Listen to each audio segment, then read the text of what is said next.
Sa ayan o. Manpower. Anong tawag nito? Power plant. Power plant. Plant power. Mga power plant. Ayan o. Naglalabas ng apoy o. Oo ano. Sa Ilijan. Ayan guys, so naglalabas ng apoy. Dito pala nanggaling yung kuryente, no? Dito ang source. Kung kailangan nyo ng kuryente, punta lang kayo dito sa Ilijan. Ilijan yung bumubuga ng apoy. Video mo pre. Sa Ilihan, ayan o. Ilihan. Bumubuga ng apoy. Tama muna kaya. Ayan. Yun o. Nakita nyo yun? Bumubuga ng apoy. Simpleng nyo nakita yun.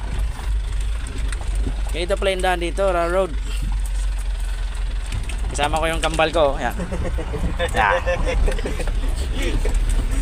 Nakikita mo yung vlog natin pre sa YouTube ko. Tingnan mo. Dami ko nang ano dun eh. Subscriber ko, 10 pa lang eh. 10 katao pa lang. Pero yung mga views ko, dami. Isang araw upload ako, naabot ng ano, may 800. Alam ko na. Ayun o. Manpower. Power plant. Power plant. Sa Ilihan, Batangas City.